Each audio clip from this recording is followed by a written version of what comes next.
I'm a gavel dropper. It's like. How many people do we have online? I'm wondering, do we have a forum? So online, we have, well, myself and Amy, we've got, Bill Tanner, Owen Bridger, Christine with the chamber, and it looks like, Marie Smith. And so just a few online. Wendy's here. Hello. No, Meredith is gonna. Okay, well, hopefully we'll get some. I see Tracy just joined. Thank you, Tracy. Probably okay. Okay.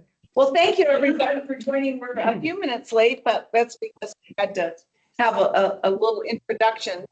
But we'll start. I don't see anybody here from Councilwoman Sawyer's office, which. Owen's online. Oh, is she online? Owen's online? Owen. Okay, hi, Owen.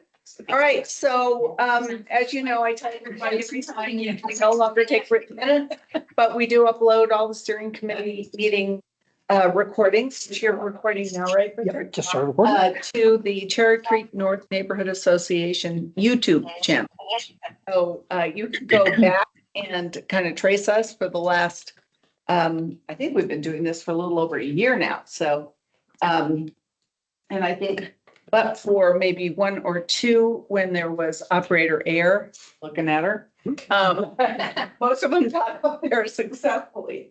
So with that, I'd like to see if anybody, so Owen is here. I don't know if anybody is here from Chris or Paul's districts, but Owen, would you like to just weigh in a little bit and tell us what's going on? Yeah, sure. Hey, guys. I think I know most of you, but for those who don't know me, Owen Brigner, Senior Aide to Councilwoman Sawyer.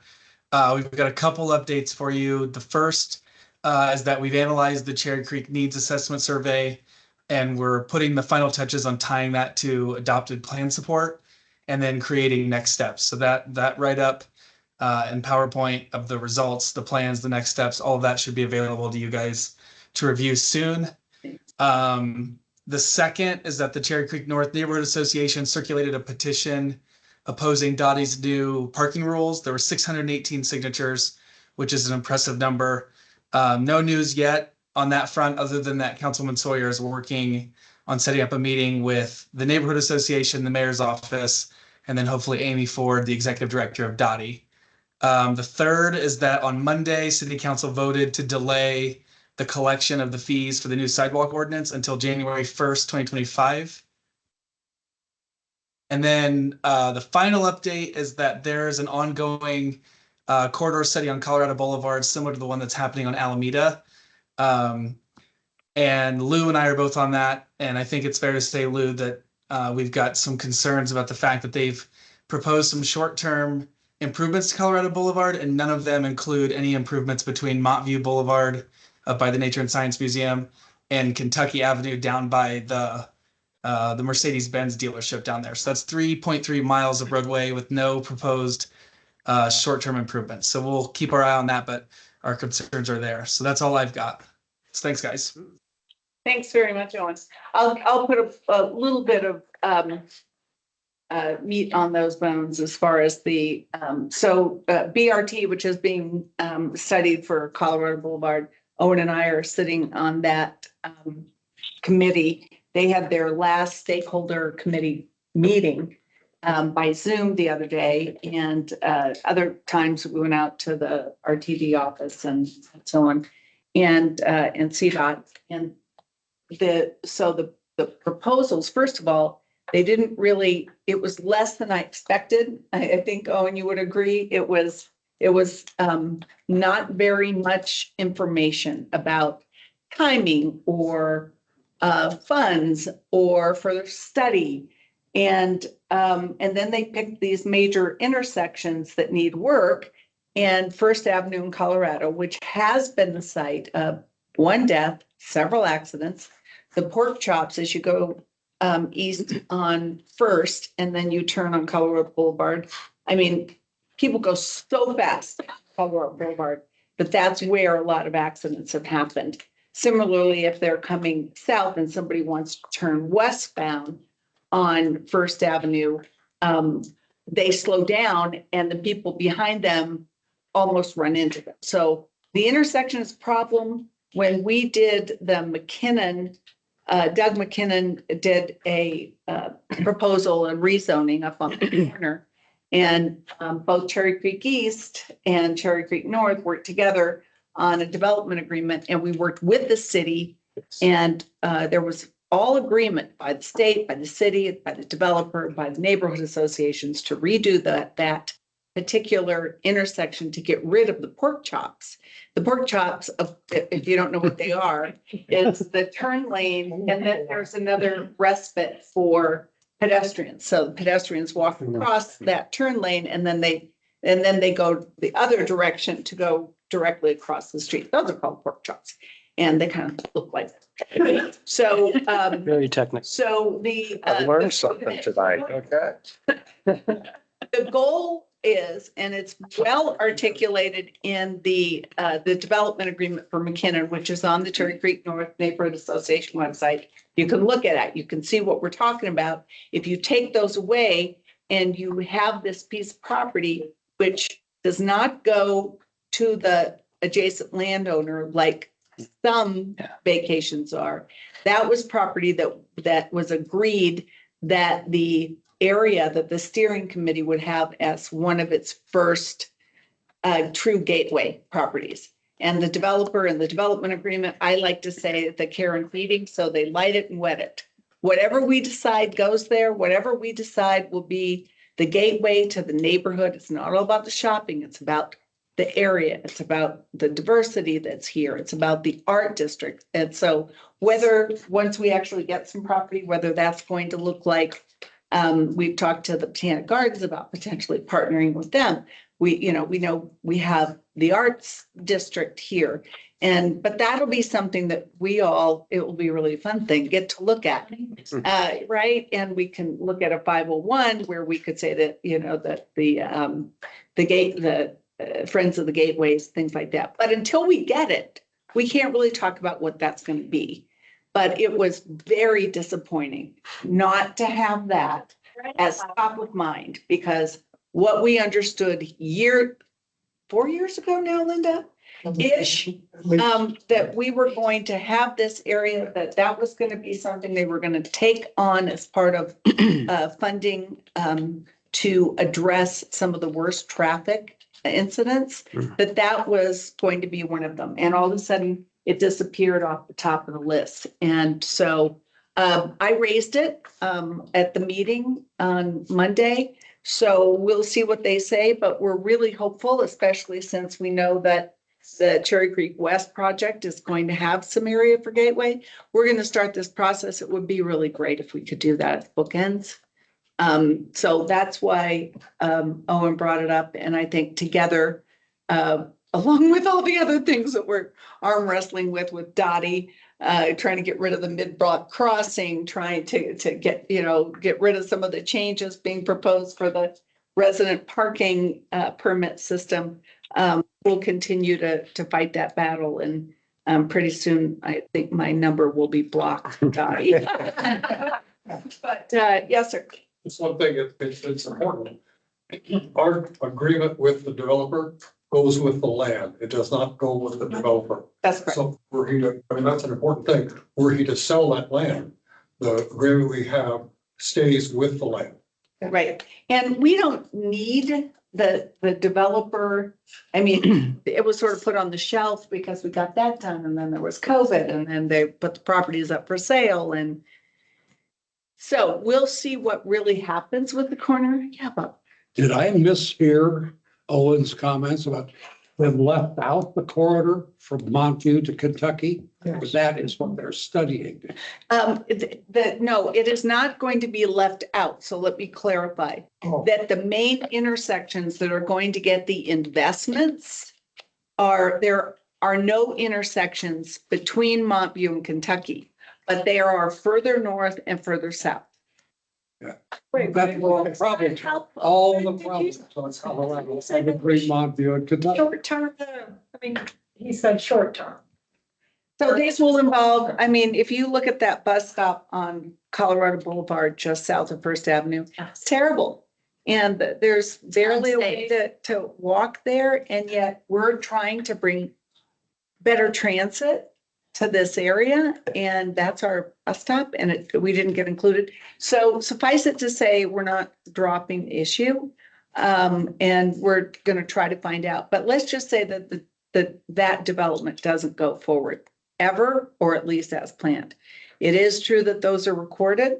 It wouldn't surprise me if somebody else came and said, you know, it's not really in my wheelhouse. I want to do something different. And we'd be back at the table, but they'd have to live with that. And it would be talking about what might work.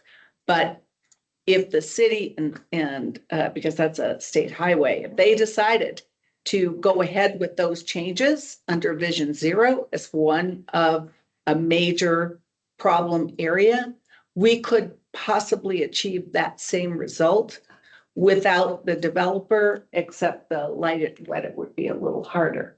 But Shops are the least of the problems for Cherry Creek and access on Colorado Boulevard. I mean, there are significant problems getting through that corridor from Montview to Kentucky, period. And they have a lot of right-of-way issues and multimodal issues that go way beyond, you know, a nice gateway for. But under Vision Zero, remember, we're looking at things that drive budget decisions at the city. And with Vision Zero, what drives budget decisions is where have there been bad accidents, or in this case, at least one death. I know it's a big element for Cherry Creek. Yes, and you know, I keep saying down at First and University, I'm the worst in my little, I take that pork chop from going north on University onto First, and I just hope that somebody zip through on a scooter. You know, it's a little bit like I said to Amy, I've just upped my umbrella policy a little bit. Anyway, we do need to address all those issues, and I think that will be addressed at University, but that's a big problem for us. So we made that well known. Anybody else show up? Anybody with Cashman or Hines districts? If not, we'll move on and get a little update on the bid from Richard. Yeah, absolutely. So bid happenings. Right now we're starting landscape season, so we've just replaced all the dead trees. The ones that were under warranty are the ones that are failing. Not going to say all of them because we do have some that'll be coming out with development that we're not going to touch that are just dying. Some of the ash trees that have just, especially on Milwaukee, that you'll see the canopies are pretty much gone. Those will happen with development. But other than that, we've done the trees. We're getting ready to unroll our landscaping projects for the year. So we've highlighted quite a few areas around the district that we're going to go with some enhanced landscaping. And you'll see we're really starting to fence that stuff off and keep it fenced off, because the reality is we can't keep it alive if we're not fencing it off with the amount of animals and pet traffic we're seeing. So you will notice some decorative fencing that we're going to try and leave up as long as we can to make sure everybody has the, you know, good floral, et cetera. Got some events coming up. So we had our summer concert series. That this was the first year we've done this. And so far it's been, Linda was there. So we picked 3 Saturdays that are 1st, 15th, and 29th. So the last one is coming up. So that's going to be on Saturday. It's 2 to 8. Starts off a little slow around 2, around 4 or 5, it really fills up. But we feel it's been a great success for the neighborhood and people have really enjoyed it. So we're looking at expanding upon that next year. Hopefully everybody's ready for the Arts Festival. Everybody knows that's coming. So Actually, I don't know the dates. it's going to be the 5th through the 7th. Okay. We'll start seeing road closures on the 3rd on Detroit, between 2nd and 3rd, and on Fillmore between 1st and 2nd. They will not be on 3rd this year. We're sticking with the same program that we did last year. So 3rd Avenue will be open, so we'll have access to the alleys. We simply can't shut the district down like we used to for the festival. It just doesn't work with our parking and mobility issues.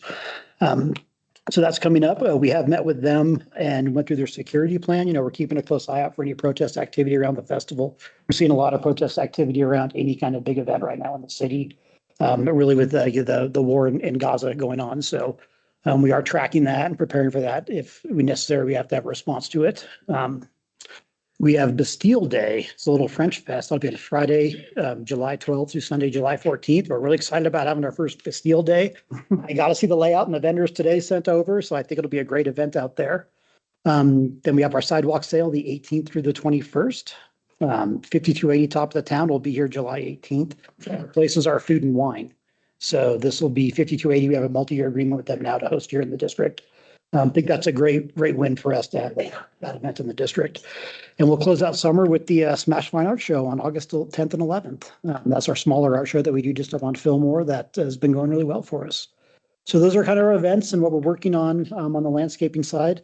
Other than that, our main focus right now is strategic planning around public safety and parking and mobility. And parking and mobility is going to include deliveries and everything we see as far as multimodal transportation issues. Those are the two big areas that we see on that threat landscape we need to get better at. Public safety, just keep that pedal to the metal. I will say we're down in criminal activity compared to last year, and last year was a really good year for us. So we're still tracking fewer incidents than last year. So we're happy with what we're seeing in the bid. When we get the larger area involved, we have some concerns. We're seeing the crime tick up if we go outside the bid. So, we're trying to partner with the shopping center and just work with PD, trying to address some of those issues. We are looking at doing a camera system in the district. So that'll be a big win for us if we get that across the finish line. That is kind of what we're focusing on the bid. How is the parking study going? And when do you think we'll be able to have somebody present on We're presenting to our board in August. August? In August. So we've done the first phase. We engaged Walker Consulting to do a kind of parking mobility study with us. I'll tell you, we've come up with 9 things we really want to focus out of that study. Big things. One is going to be economics, how rates are in the district, signage and wayfinding being one, deliveries being another. We're seeing more and more, if anybody who lives in the district and tries to exit a parking garage and sees a delivery driver locking them in, they know that frustration. So things we need to get better on. So we have really the communication pieces on digital communication.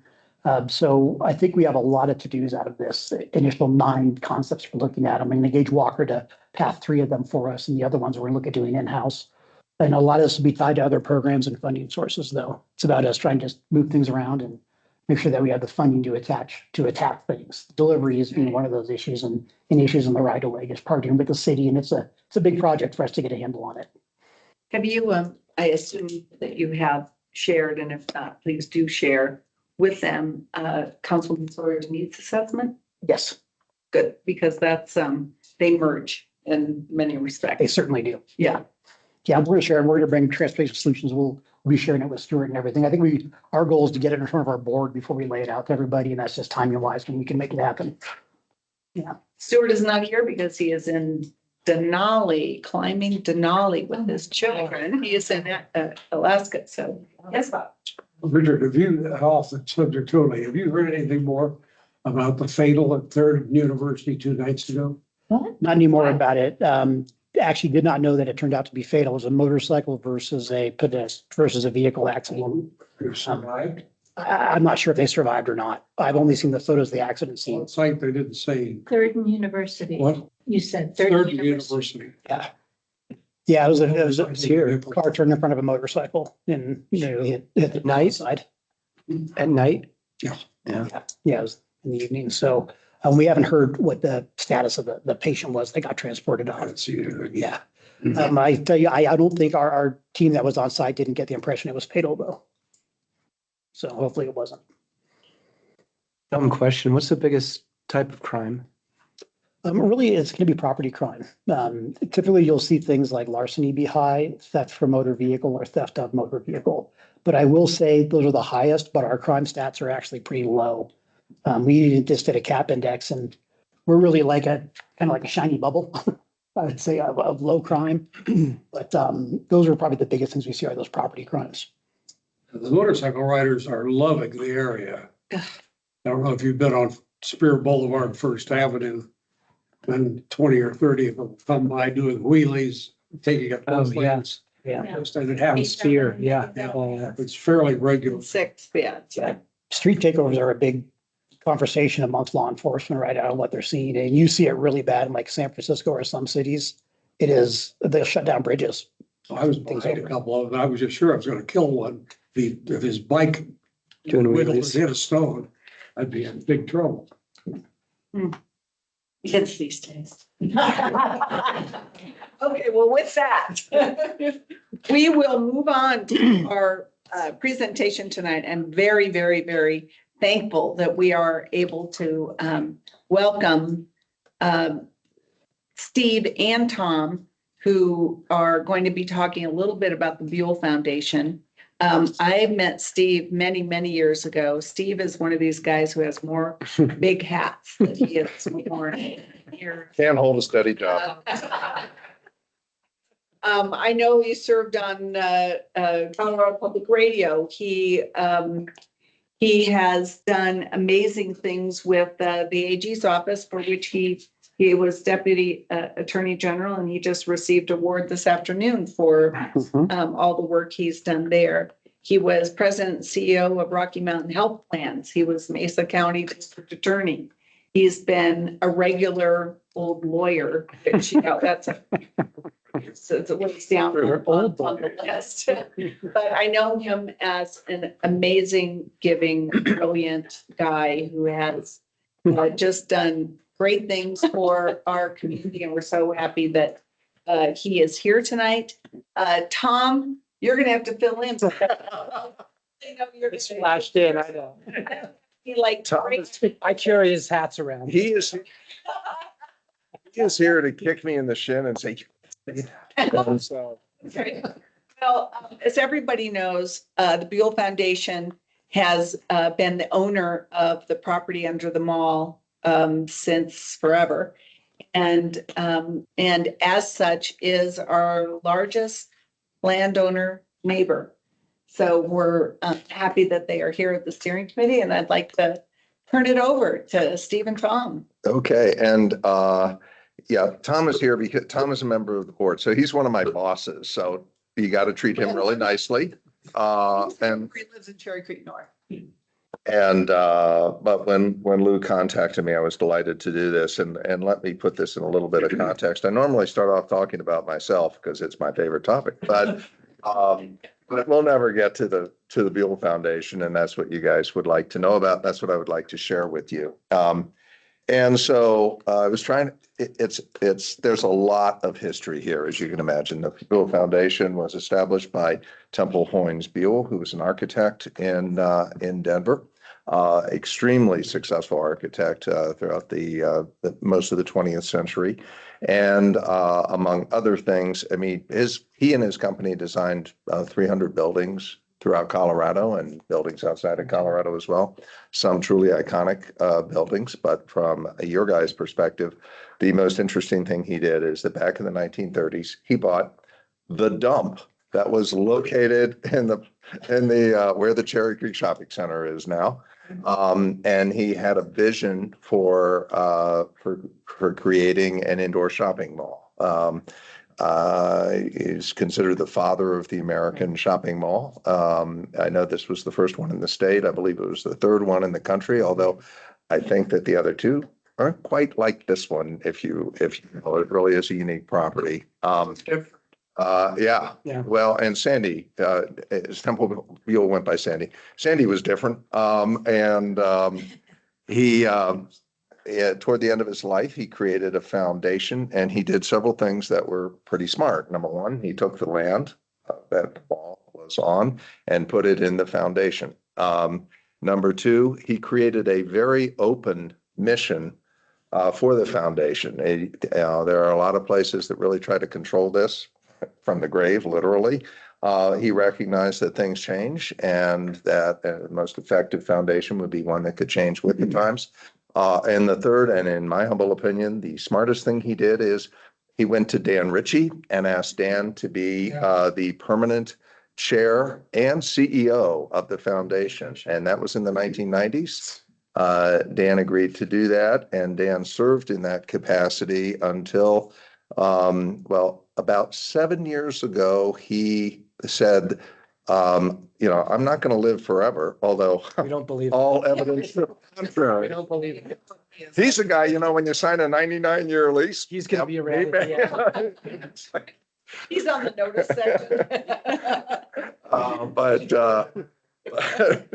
But Dan's about 7 years ago said, we need to transition this to a different type of structure. And so went from him being both the board chair and the CEO and having an executive director who really implemented the very hands-on work of the board to having a more traditional structure. We transitioned the executive director to be the role of the CEO, and Dan A few years later, then transitioned out of being on the board, out of being the chair. Yeah. He continued to be on the board. I went on the board as a trustee, as a board member in 2011, and served for more than 10 years. The board does not have term limits. That's a very interesting component of it.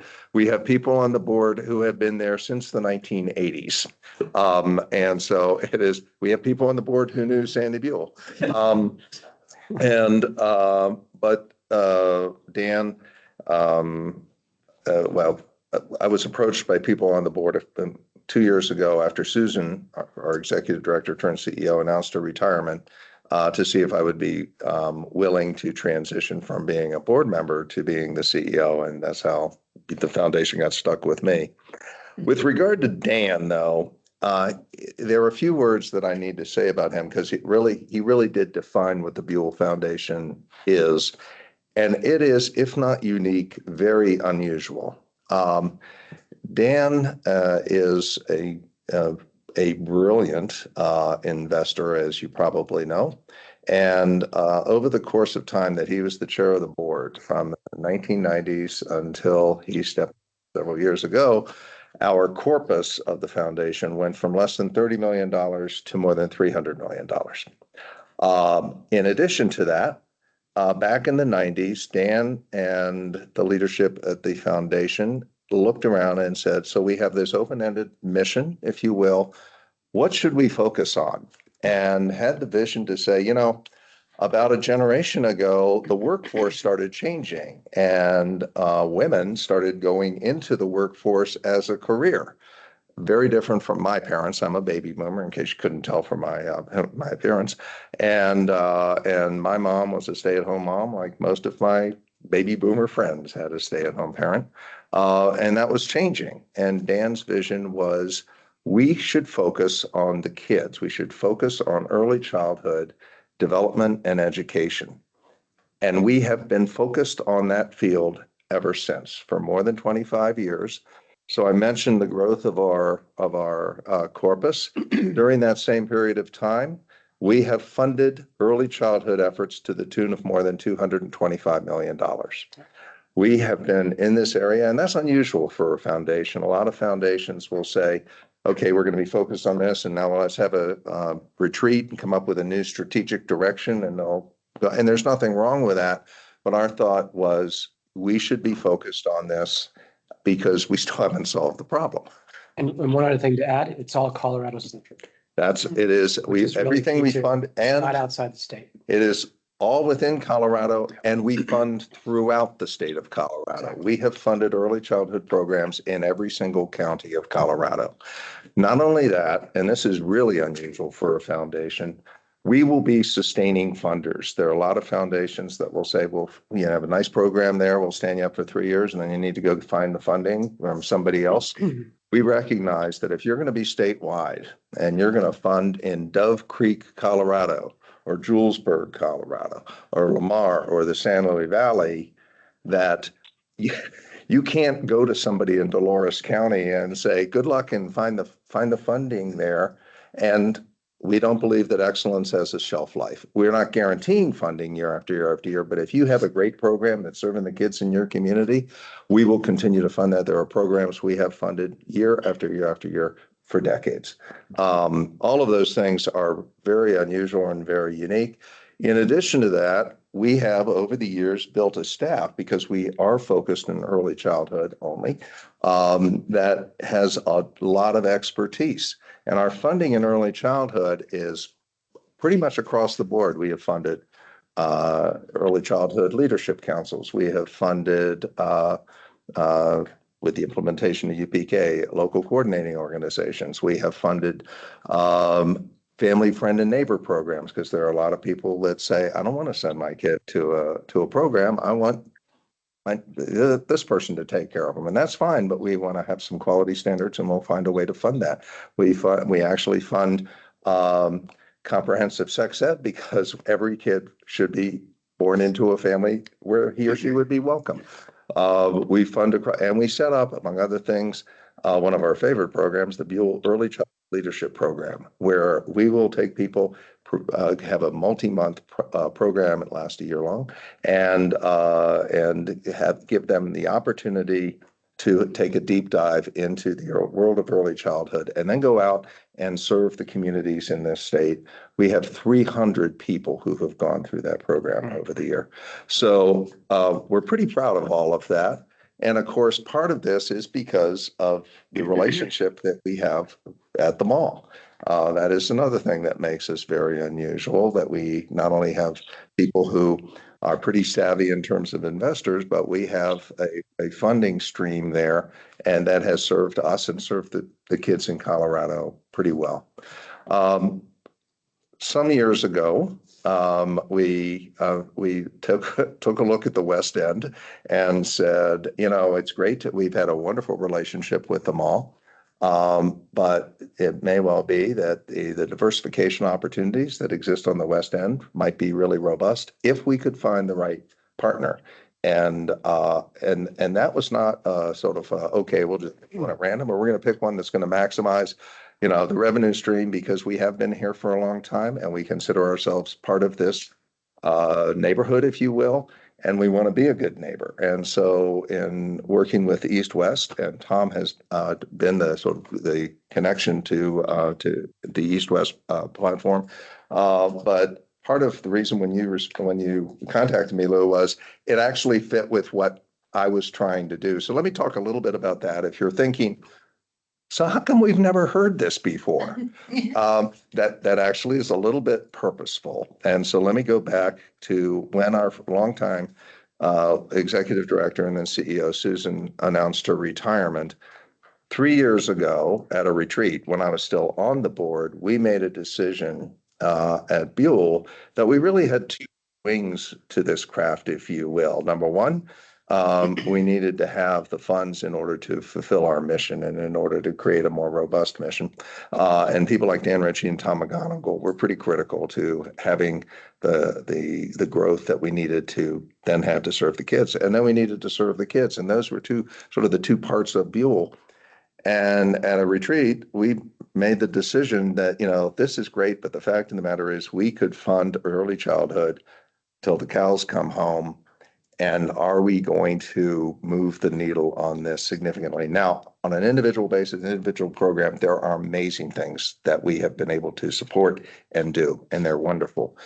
But at the same time, we also looked at the fact that we had a governor for whom this was a signature issue, that he wanted to look at early childhood and said, perhaps we should move into the world of advocacy, that things are bigger than a foundation. They're bigger than all the foundations in Colorado. How do we find a way to raise the profile of early childhood in this state? And it's not just a matter of full day kindergarten or universal pre-K, as important as those things are. I am married to a nurse practitioner, a pediatric nurse practitioner, and a neonatal nurse practitioner. My wife of 45 years, Lisa, has spent her career focused on kids and child development. And get her talking, which, by the way, when they asked me to go on the Buell board, I said, I think you got the wrong ErkenBrack here. they probably Lisa wouldn't do it, but no. But one of the things I know from being married to her for 45 years is the early childhood education does not start in kindergarten and doesn't start with pre-K. It starts at birth, and it may well start before birth. But in any event, those first years are absolutely critical. And the resource that I had as a baby boomer with a stay-at-home mom, most kids don't have today. Most moms don't have that option. Both parents need to be out working because that's what they need to put food on the table and pay the rent, assuming they can find a place to live, and, you know, pay for a tank of gas. And so we need to recognize that. We need to realize this is a community problem. And the thought was, how do we, given our legacy performance in the world of early childhood, take this to the next level? So instead of having just the two wings, if you will, the 2 points of focus of how do we serve kids, how do we make sure we have the resources to serve kids, we're going to add a third of, And how do we try to raise the profile of this issue? If you're going to raise the profile of the issue, it starts by trying to raise the profile of Buell, which is why you're stuck with me and why you're hearing things that you hadn't heard before. And I hope I get invited back because I am one of your neighbors, you know. I'm happy to open this up for questions. Let me tell you just a little bit about my background as to, and Tom can probably tell you why they had the crazy idea to like bring me on as a CEO. But I have had an eclectic background. I was a lawyer. Worse than that, I was a trial lawyer. And as Lou said, I was the elected district attorney for, you know, I had won 3 elections back in the 80s and 90s because I'm an old guy too. And then I went from there to the Attorney General's office where I was the chief deputy, which is the person who oversees, and the number 2 person in the office, he oversees the legal work for the Department of Law, which is all the legal work in the state of Colorado. And Lisa and I, got married in 1979. We moved to Grand Junction the same year. We still like to consider ourselves in Grand Junction. But in the 90s, I did move to Denver to be in the AG's office. I have 3 kids. They were when we moved, 9, 11, and 13. And after being there for 4 years in the office, Lisa and I wanted to move back. At that point, they were, not surprisingly, 13, 15, and 17, and they didn't want to leave their high school. And I grew up, my dad was in the Navy. I moved all around as a kid. Every 3 years, we're moving. And it's like, get used to it. You'll make new friends. Yeah, it was fine. And Lisa's the one who said, yeah, our oldest son plays lacrosse. There's no lacrosse program in Grand Junction. Our youngest son ice skates. There's no ice rink in Grand Junction. And then our daughter, who loves theater and the technical side of theater, is a volunteer for the Cleo Parker Robinson dance troupe. There's really not an equivalent program like that in Grand Junction. And so I started commuting. And why am I telling you this sad and sordid story of my past? Because I left the office. I formed a law firm, the world's worst named law firm. Ready? Hale, Hackstaff, Timkovich, ErkenBrack, and She, which is what happens when you get a bunch of trial lawyers and 1 transaction lawyer, and they all want their name in there. And 2 of them are named Timkovich and ErkenBrack. It's just a mess. And all of the lawyers and most of the staff were in the Denver office, which was downtown. And I opened an office in Grand Junction and I commuted. That started in the 1990s. And I had an office in both places. And I wound up, I wasn't smart enough to do this. I was a litigator. I was a business litigator. And I wound up with a niche practice for businesses in Denver that had litigation in Western Colorado, or businesses in Western Colorado that had litigation in Denver, because I had an office in both places.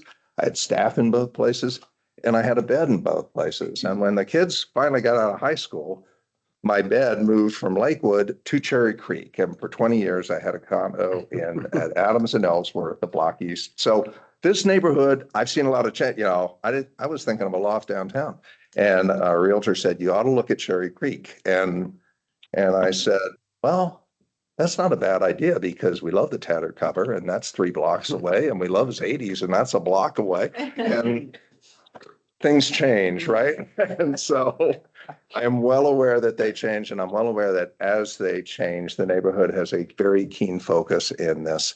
And by the way, I no longer have the condo because all of my kids came back to Colorado. I have 4 grandkids now. They live from Southeast Denver to Evergreen.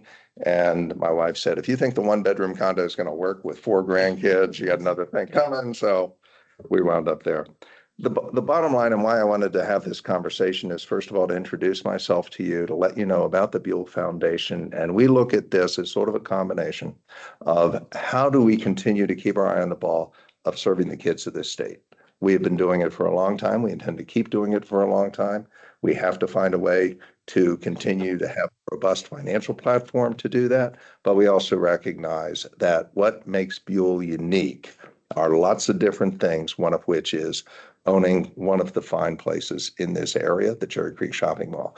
And as I have thought about this, we're pretty proud of the work that we have done as the owners of the mall. We think Taubman's been a great partner. We think East West is a great partner.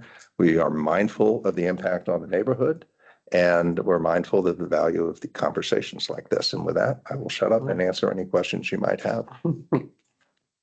I'll start. Good. Do you have any input to East-West design? Yeah, Tom gets all the hard questions. we had a lot because we're effectively subleasing the space to them in the partnership. So all the monitoring, all the design, all the things that went into the agreement that built up to this point in time. It was an equal partnership in terms of input and what we wanted to see there. So what the final product looks like has basically been 3+ years of work and design changes and creating the right space. Is there something you could call that what East West wanted and you didn't want so much? Heights or something? No, no, it was maintaining standards and quality. But the overall, and we definitely wanted to keep a fair amount of green space, for lack of a better term, and open access to the creek and make it a very, it's a overused phrase, but live, work, play kind of space. So we wanted it for the most part without cars and the most part open space. So the least amount of density, but also create something, because right now, literally it's just a parking lot. Yeah, there's a building on it, but it's not doing anybody any good. And we're creating a better space for the farmer's market that's there now, that kind of thing. So all those things came into play, but no, there was nothing that we looked at them and said, you got to be crazy. I mean, we spent a lot of time, we said a different way. There's a lot of people who wanted to develop the space. Sure. So we spent a lot of time thinking and looking at what they've done all over the state and elsewhere outside of the state. So, and I've known the principals at East West for a long time too. Long-winded story, I'll be a little bit shorter than you because I'm not a lawyer. That won't be. I grew up here. Mom and dad still live in the house I grew up in down south near Hampton and Monaco. So I've been in this, I lived back east for 20 some odd years and was smart enough to move back here 20 years ago. So, and we've got 2 kids here, 2 of whom one's a doctor at Children's Hospital. So a lot of children focused in the family. We now live up in Edwards, but my office is downtown and I have a condo that I own here in Cherry Creek. My wife and I own here in Cherry Creek. So anyway, all that, the focus here has always been to create something that, and one of the other key reasons for development and creating something that's like this, we are not a fundraising foundation. So we just deal with the corpus that we have. So it's a securities portfolio and it's this land. So we want to make sure that both have work for everybody for the long term. There's no other land, is there? Besides sorry? this, there's no other land This that is you it. own. This is it. Steve, Tom, thank you for coming here and sharing. Sure. One of the things that Amy's been asked over there, and one of the ones that asked was, what's the Buell Foundation doing? Because back in the 80s, towards the end of Sandy's life especially, he was quite generous within the community. And until I transitioned out about a year ago, I ran a foundation that gave 2 Buell Foundation scholarships. And they ran the Architectural Education Foundation. Right. And this day, we still are supporting our conferences and also an annual scholarship that as things grow, it has grown from 500 to about 5,000. But I asked Amy, I said, typically real estate development is driven by ground cost. And that, I asked her, is that what's driving the ultimate density that you guys are requesting on that property in order to continue to fund the beneficence in the young emerging adult children's activities? And if that's your only source of revenue, then I understand how foundations that are funded that way work. But Sandy also was very community minded and very thoughtful in terms of vision for what he wanted. I can remember sitting in the back of a trailer, riding to the dump and dump grass clippings in the dump behind my dad's Buick. Exactly. That's World War II Buick. But it was an amazing transformation. And a lot of us have watched Cherry Creek grow over the past 40 some odd years. Yes. And the village that was the initial vision has become a CBD larger than any other in the state of Colorado. Cherry Creek is arguably larger than any other downtown CBD in the state. And to maintain a bit of the flavor in Cherry Creek, our board, I sit on the Country Club Historic Neighborhood, Mhm. was hopeful that the forces that be acting on this site would be such that they would continue the sort of density and development that we've grown to in Cherry Creek North and not exceed it. And the city and their Dottie and all of the other forces from Dr. Cog all the way down labeled us a regional center. But we would be better served in a lot of our minds by having many many smaller centers and not concentrating further all the impacts in Cherry Creek. And to go 13, 10 stories, 1.5 million square feet plus or minus, so he says, it's tough to pin down because your PUD won't tell us how much you're going to build. And I understand that also because forces change. And over 10 years, it may be 2 million. It may be 500,000. But we're hoping to have a dialogue, and that's why I'm glad you're here, because the property owner is usually the prime mover in these, especially in large real estate deals. And we worked with Taubman for 4 years negotiating the shopping center, and you can't say it's a unique mall all by itself. It's unique because of the symbiosis with Cherry Creek North. That's right. And that's what makes Cherry Creek as a whole truly unique, truly unique. I defy you to find any place else that has $3 million townhomes adjacent to commercial development such as And the this. demographic. And symbiosis is a great word to use for that, because it is, those homes came up because of the high-end mall and because of the, and so it is and we're sensitive to the uniqueness of that. And that's why I hope that the Buell Foundation will not drive your partner. Poor Amy, she's gotten beat up on life. She is very good. Really good. How did I become the bad guy? All you have to do is invite a lawyer and a health insurance CEO and everybody will look good. She's very persuasive. But we hope that you don't drive her to the point that the land has to be so intensely used that it further reduces the quality of life in Cherry Creek. Although Stuart Anderson, whose Transportation Solution says this is where the development should be. A regional standpoint, perhaps, but not from a community standpoint. Those densities are very, very heavy for this community. And I'm not sure, but when I'm about to pay a surveyor to see if 13 stories actually fits under the Pembroke Park view ordinance.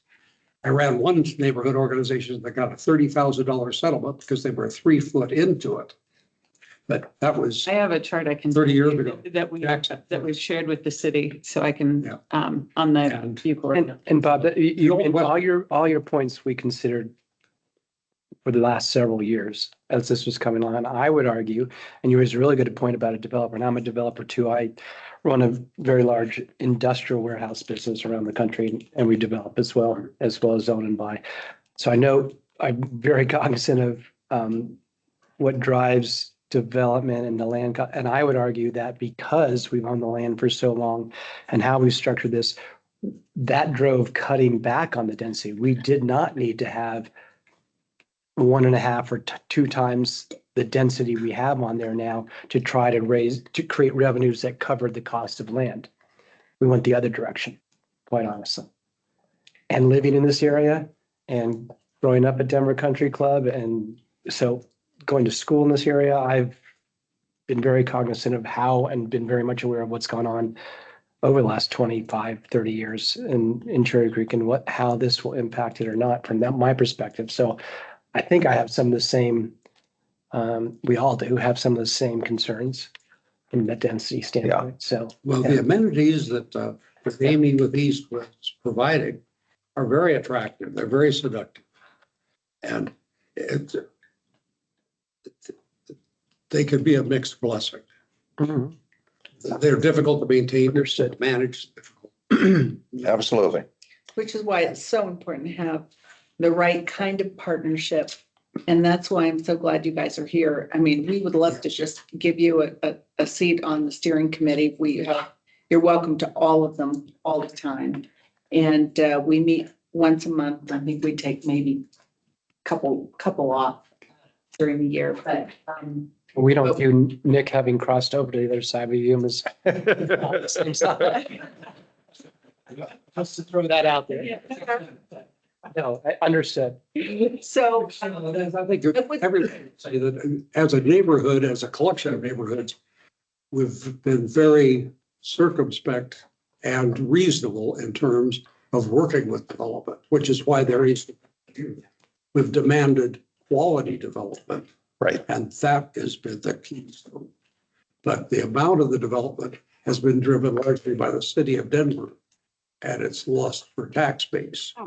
So the city will drive you as far as you can.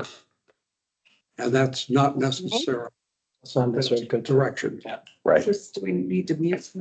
Let's, I think we have one question. I think Hand up. Bill Tanner has his hand up online. Mhm. If there are any other questions online, you can throw them in the chat. That would be great. Hi, Bill.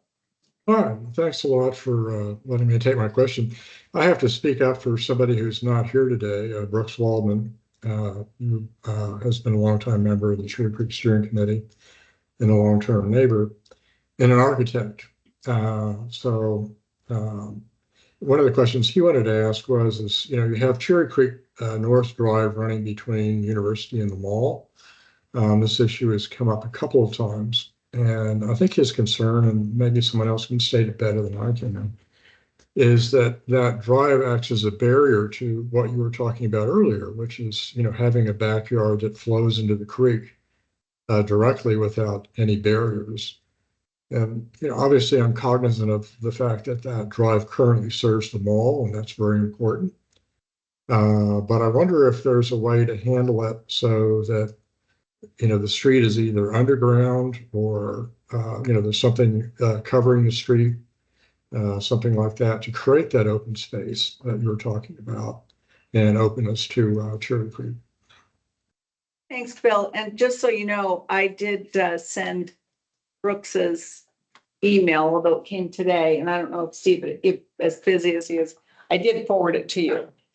So I don't know if you had a chance to look at it, but yeah, and many of us who've been on this ride with the team and watched it, that was, of course, one of the first things We started. So, but I don't know, maybe Amy wants to take that because that was the concept. Yeah, I can speak to it. I mean, if you look back, if you went back to some of the early stuff, and maybe some of the early recordings actually would have it, we did have this very, very, very wide pedestrian crossing that went straight to the creek.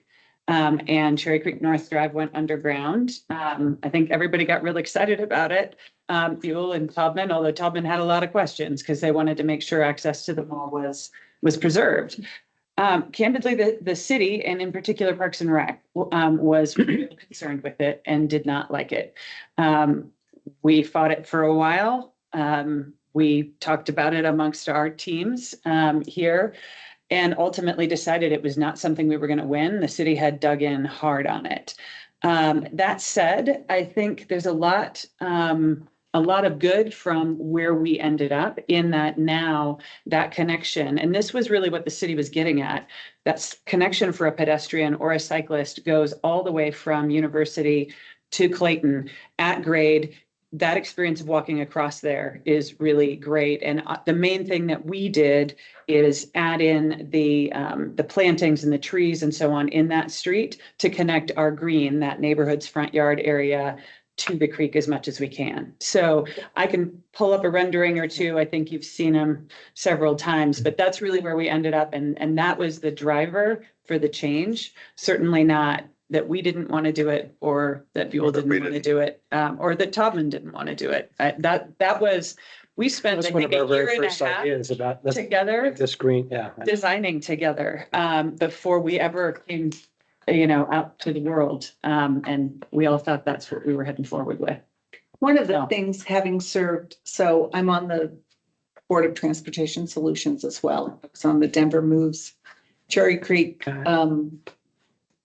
Steering Committee, I Yep. guess they called it. So we worked on a lot of these, and actually had, I think, this steering committee and the information that we would take back to Denver Moves had an impact, and they made changes. And one of the changes that came into the final recommendations really focused on things that we could not do without the partnership of Buell and East West, which is fix some of the problems with the bike path. Get really cycle track separated, being members of the Denver Country Club. I mean, if you try to walk down First Avenue, it's bad on both sides. I mean, the north side is not a particularly lovely place to walk either, with the weeds and the bad sidewalks, but the south side is treacherous. And so the ideas that came out of Denver Moves, now actually we can find a way to get that done in a city that doesn't have a budget. I'm going to throw in a question here about one of the things that we continue to struggle with this project, Denver Moves, Matt Joblin's project, the Clayton Lane redo, which is that we've got the commitment for the cycle track and separated pedestrian walkway along First. We're hoping again that Denver Moves will actually find some money to continue with that down to Downing, so that we can actually improve that area along Spear as the final recommendations. And if you don't remember that, I think I sent it to everybody on this steering committee, what that looks like. But what we don't have is what happens next. And I live on Clayton at 4th and Clayton, so I'm pretty close. And the fact is that Clayton Lane being this very busy private street with already a lot of people who stack for not just, for the ballets, but for Uber and everything else. Then you have this new project that also is going to serve by ballet. Having bicycles continue up Clayton, which is one of the plans, doesn't work. And we tried to tell Denver Moves to push that over to Detroit. In the final, it does say it's a consideration to move it on to Detroit. So let's think about how that works. There's no good walkway right now from on the west side of Clayton. So you have to go over in front of Nordstrom. That's the only place you can really cross First, right? So we're going to get this lovely, robust crossing, which is why hopefully it's also going to be done on the University crossing as well, improved, so that people can go over, get to the grocery store easily, and have to take their life in their hands. Graders. They won't have to do that anymore, because that's also happening. Right? No pork chop. I know, it'd be so sad, but You're gonna have to start paying really fast. So when we do that, we're trying to fight this mid-block crossing, because we want these very robust crossings where people can feel comfortable with their dogs and Strollers. and so mixing cycles on that same crossing doesn't make a lot of sense. So we've had these conversations about, is there a way, Buell Foundation, to get the Taubman folks to say, can we continue that cycle track over to Detroit and not have bicycles crossing on Clayton, have them go over to Detroit? Because the city and Denver Moves is open to that concept of moving that over to Detroit. Now I know, because I've talked to Amy about it, she said, well, we don't have control over that and we don't, it's not in what we're budgeting to put that improvement in, but, Is that Neiman? So First in Detroit, does it kind of bang into Neiman's? no, Neiman's is further. It's further down. It's gonna go into, urban outfit. Yeah. There, yeah.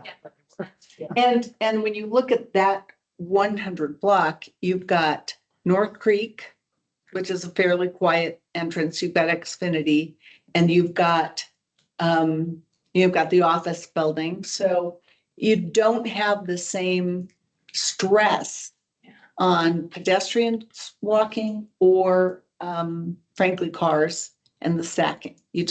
Detroit is pretty quiet if you just drive that and look at it. So we're missing a chunk. We're missing this chunk, and it's a real important missing link that I think would help us, because when Richard brings the Walker study back to all of us and we start looking at this, there are lots of issues, especially at night, and the people, I mean, scooters is one thing, but then you've got the people that are on their motorized skateboards. You can't see them at night. You don't know whether they're on the sidewalk or they're going to be in the street. And we need to have places built for them so that when they are built, they have to go there. Because if there is not a place, they're going to go in the street, they're going to go on the sidewalk, and it's riskier. So we've got this chunk missing. And I understood in the 2 years of discussions that maybe Nordstrom was even thinking about reorienting, and could they They have weren't that? talking about changing their entrance. They were No, talking about adding. adding, one. yeah, adding some life on that side, which would be fabulous.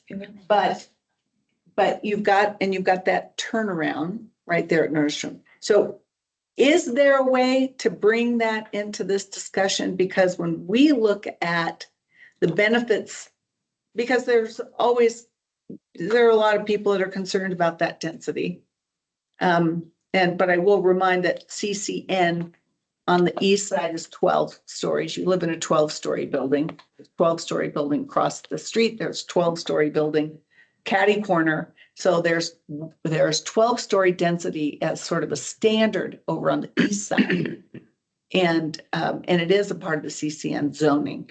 So if we have it here as proposed, and by the way, anybody with current zoning, whatever it is, can, by doing affordable housing, they can increase.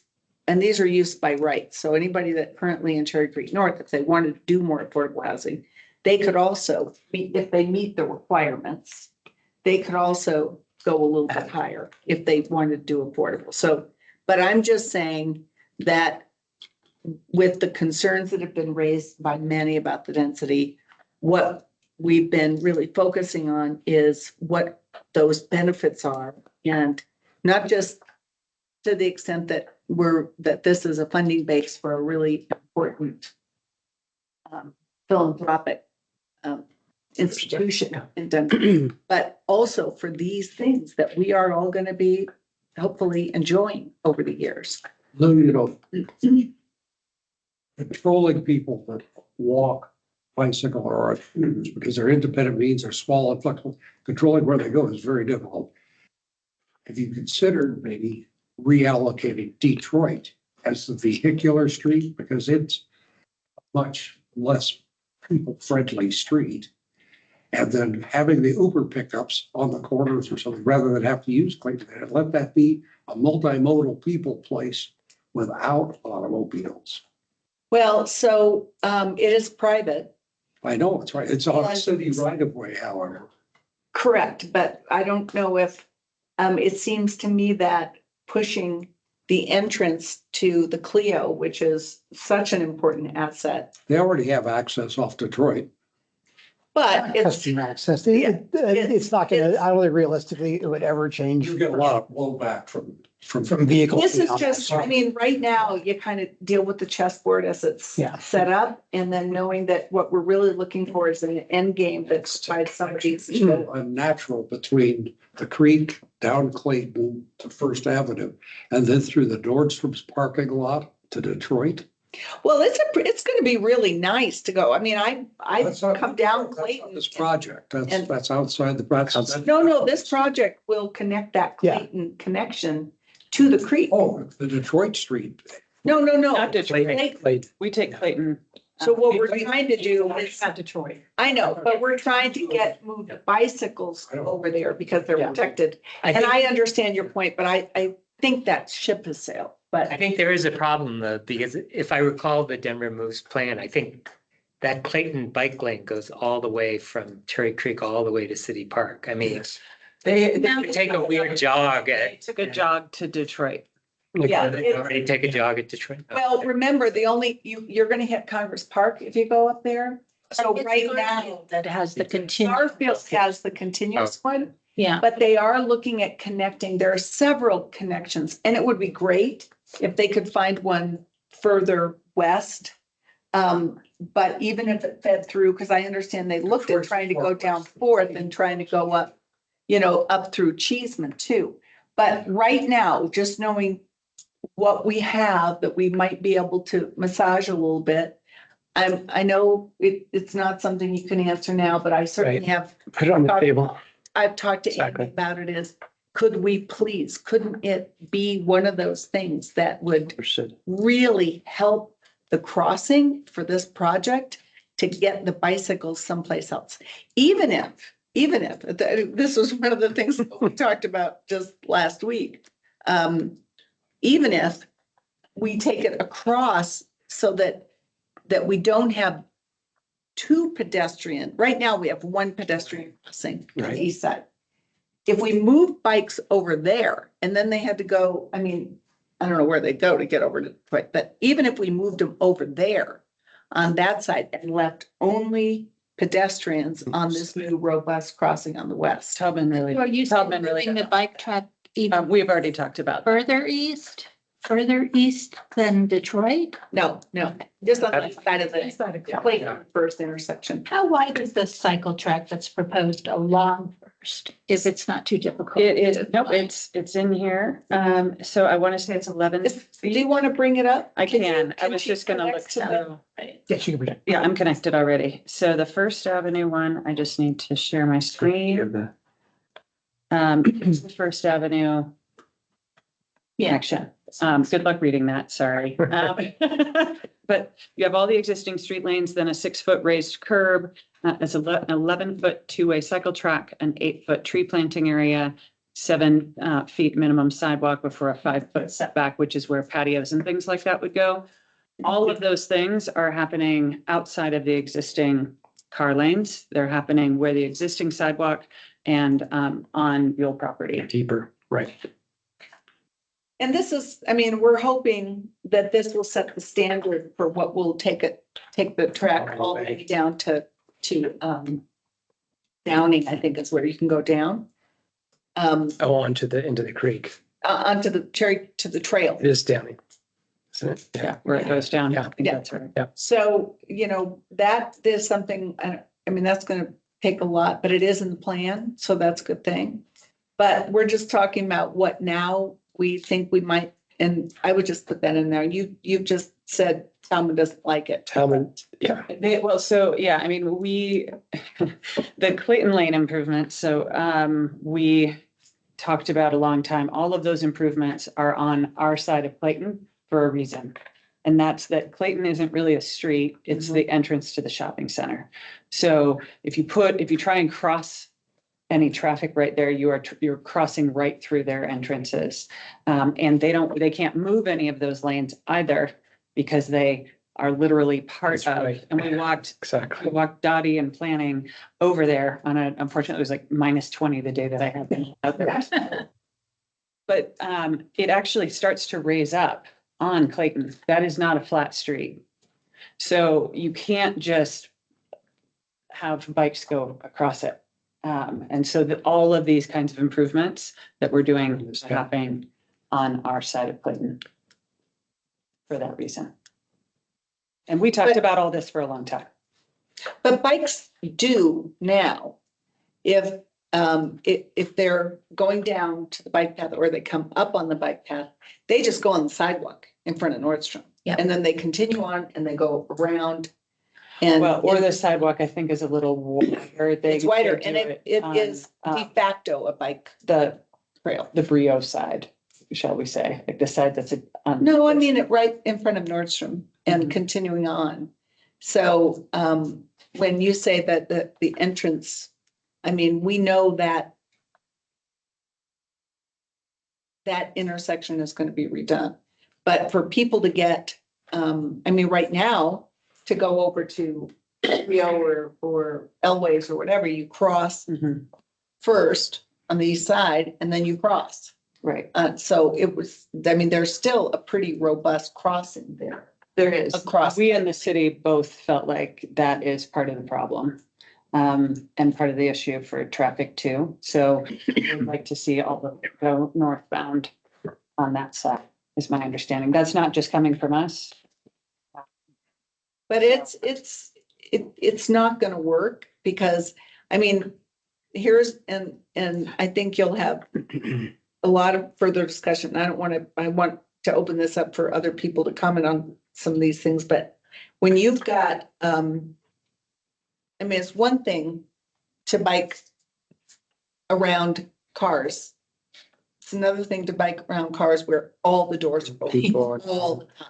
Oh, yeah, no, we don't I mean- disagree that north, as soon as it crosses First Avenue, that something else is gonna happen, particularly when BMC decided to add all their valet on Right. Clayton, which we tried to dissuade them of.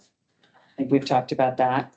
I still can't figure out how that's all gonna work candidly, but I think that's part of the reason that when you talked with the city about having the northbound after First Avenue, Detroit, we said that makes sense to us.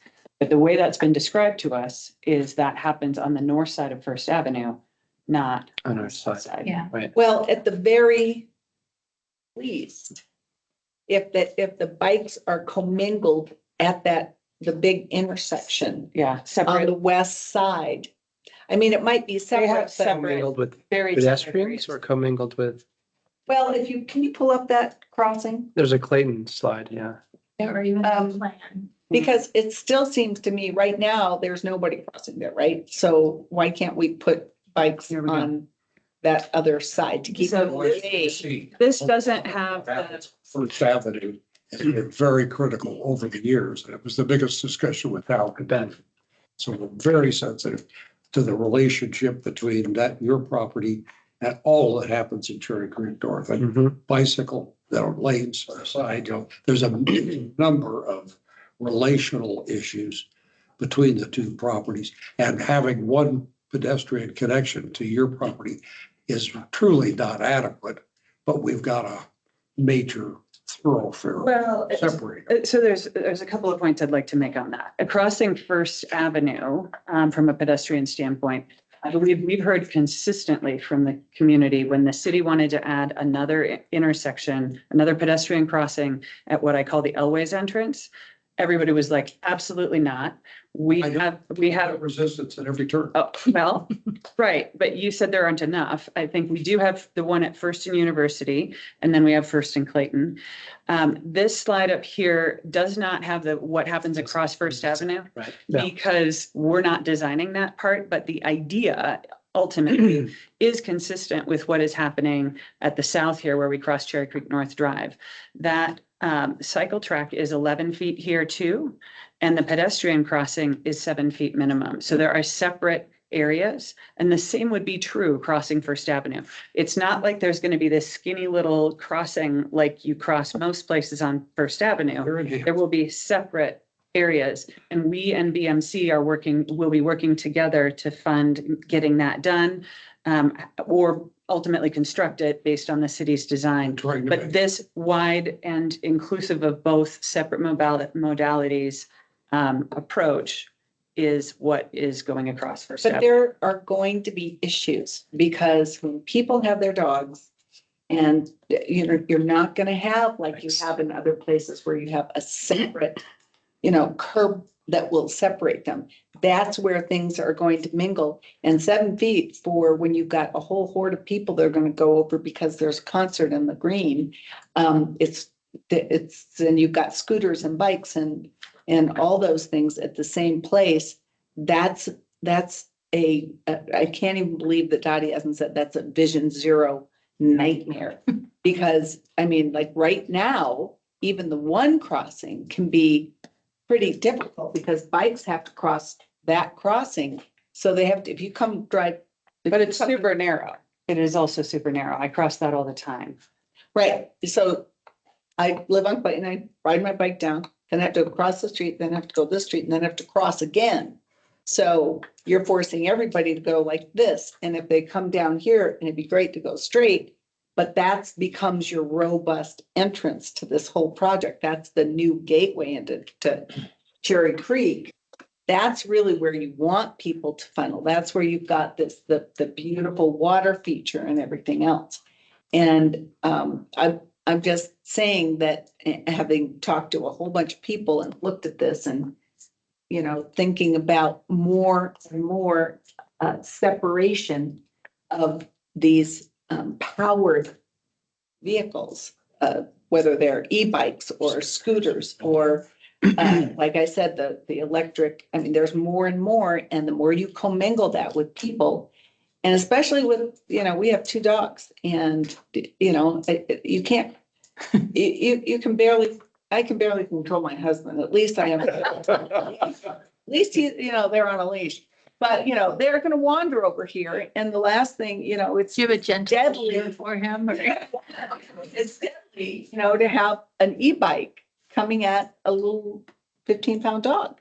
So I'm just saying that the more people you want this to be, this amazing space, you've got to separate. Those things. So The thing I guess I do want to say is fundamentally, this is how this is all done at any of these intersections that we're paying to improve. Mhm. Dottie's going to decide. So how it all works. Now, it's not to say that you're not going to have a say, right? As Denver moves Cherry Creek, part of all of that. But what we're doing at First and University ultimately is their design. How we cross at First and Clayton is ultimately their design. And what we're doing to improve the southbound left-hand turn for Cherry Creek North, off of University for Cherry Creek North and Cherry Creek South is ultimately their design. We'll have feedback, but they're their streets. And so I think we can talk about this here, but ultimately, if they want to do it a certain way, once it leaves our property, they make that But call. what I'm trying to say is now that I mean, when we're talking about the foundation, and we don't have a representative from town here, but this Their is. new GM starts in a couple of weeks. The 8th. Yeah, but this is the right time to have this conversation because Dottie may feel differently if they have There's an alternative. options. So giving them more options and thinking about it with safety first. And, you know, if hopefully this will be a place where we'll have families and children and, you know, little bikes in addition to build people on bikes. You know, you got, which. You know, so we just need to forward think about this and see if we can find more options. And I know that pushes a little bit of the envelope because that's not part of your project, but it's part of the implementation of the project will have a huge impact with all those additional people and frankly, attracting people over to the green. And But just think about it. Yeah, You don't no, have to I say hear you anything loud more and about clear, and I think one of the things I just need to impress on you, that is that Dottie isn't going to give us designs for any of these anytime soon. But if we can, Because we don't go into our site development plan process for another probably 6 months after rezoning. They won't even start talking to us about it. And that is the time that all of these things will start to go. So I just want everyone to understand that these things, it drives me crazy. I mean, that's why we're still here almost 3 years after we started talking. They won't do one thing unless they've done the other thing. And hey, if so, we're gonna help you take this all the way to retirement, Amy. so We're gonna keep. I want to make sure that we also just manage that expectation. Yeah. But we hear you. And we are not shy about having, I mean, when we worked with Denver Moves, there were things that we just said over and over. How does that make sense? This is not going to work. You are not, leading in, we're going to take the front part of the country club. I said, are you crazy? Do you think you're going to condemn part of the Denver country? Do you really? Take that out. It's never going to happen, so, but they listened and it disappeared. They do listen in some. One is interested in moving commuter traffic. Yeah. The other is interested in creating community. And those are two irreconcilable forces. You can tweak it. You can get a 2 foot here, or whatever, but you're gonna get a freeway and you're gonna get a sidewalk across the freeway. Maybe a wide, pretty one, but it's still gonna be a sidewalk across the freeway. Well, and that's where, obviously this isn't even That's. thinking about what will eventually happen, which is to get BRT and better transit options. And so, and that, right now, we just need to get buses back because Stuart will tell you every day, you can't get employees in to work at these businesses. And it's tough on those businesses. So anyway, we are almost out of time. But Hey, this actually has been, if not fun, it has been engaging, and I appreciate the civility of the conversation. You really gotta appreciate Amy, and she does this every. Well, I want to say, And I speaking have from newfound the, respect for Amy. Tom, not so much, but Amy, yes. To our next meeting. I want to say, Yeah. speaking from the Correct. floor, The that whole thing. I really appreciate what you've done and all the work you're putting into this. We really appreciate the work that the Buell Foundation does. And I think your appreciation for Amy Cara as your manager of this project is well grounded. So thank you for doing what you're doing, and thank you for being here today. My pleasure. I So hope to be back. We really would, we know the pressure on the timing. I think what I understand right now is that tomorrow, Amy will get the day for planning board. We have ongoing communication with Amy and her council and others as we work through this process. But, and it is difficult to get the right people from the right departments to have the right conversations at the same time. Focus. And, but, nobody's paying me for this stuff, so I'm not shy. I've known that, Lou, actually for a while. But So, I think we need to have the concerns brought up and, the fact that this is something that we've all been looking at and watch it transform. I think there also is a need to have comfort about what is going to be implemented is what is substantially in accordance with what has been shown, that there's flexibility for maybe some market changes, but we're not going to see this morph over 10 years from an average of, from this building be 8 stories to all of a sudden it's 14. I mean, It's not. the neighborhoods want comfort right. on that. And I've been through the PUD and I've already given Amy comments when the PUD actually says unlimited number of buildings. I'm like, wait, why does it say unlimited number? It's. So we're trying to address that. And we will be coming with our own development agreement that tries to tie some of those things down that are not right now. Greater degree of specificity you could give us, the greater level of comfort you'll have with us as partners. And that specificity, I can think of no other PUD that has gone forward with this level of ambiguity. I mean, they all have Well, finite limits in terms of development size. To be clear, yeah. He doesn't want to because the city has to enforce them. Well, no. That's a to be nightmare. clear, sorry, didn't mean to cut you off, but to be clear, for a large development, this is very different than the PUDs that are done for individual small sites. So in addition to the PUD, you have the infrastructure master plan, you have the development agreement. And those 3 documents ultimately And this is that sort of presentation that we sent you with the narrative. Those tie together all those other pieces. So they don't put everything in the PUD because the infrastructure master plan covers the diagrams I just showed you about streets and things like that. The development agreement covers other promises that we've made. And so you have to take those three documents together to get the whole picture of everything the city is asking of us. But yes, the PUD itself, because it really ultimately relies on the Cherry Creek North zoning, is a pretty thin document by itself. Well, and so just to give everybody comfort, what we are doing is we are looking at all of those and we're looking to find out, okay, what did we expect to see and what, It's not. taking all that together, what's not there?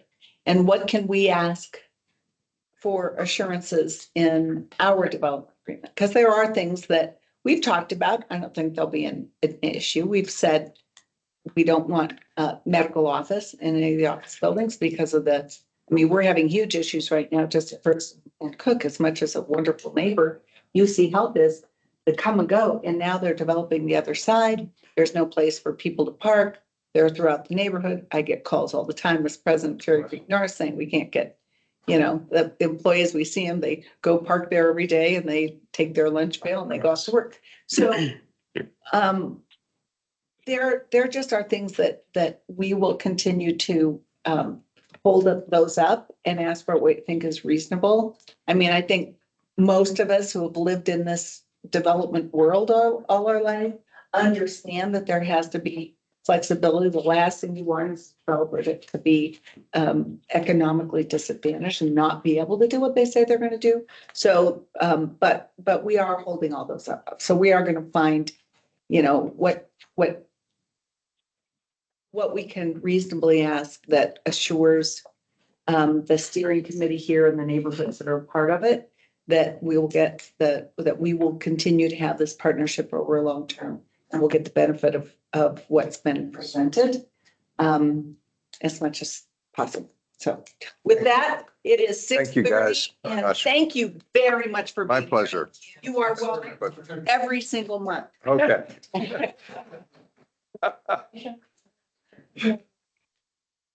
Put somebody, how do we get someone on the Impressed with you, steering? Amy, I'll tell you that. Get someone on the steering committee. I just put you on the steering committee. Does Amanda actually I'm need gonna to have to- bless that? Actually, I'm sure she'll be fine with it, but I think she might. Yeah, I need to, Typically meet this steering. at a monthly. Is it- Yeah, and, but I will look at that. I mean, I need to clean up.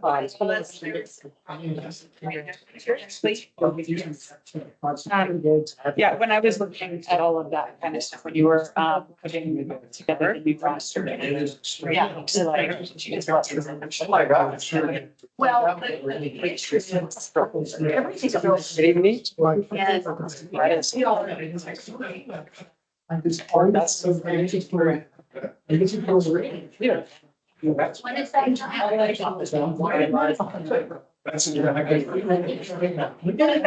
right. Symbiosis, right? Thank you. And Lou, we care about young bikers. That's my 2-year-old grandson. Oh, adorable. Adorable. Do you take them up to swim in the pool? I don't remember. Sandy's 90th birthday party. Yeah. Sandy. Well, I would love to meet. her. Yes, I see you. That's fine. And I'm, yeah, why don't you have my contact? I'll see you tomorrow.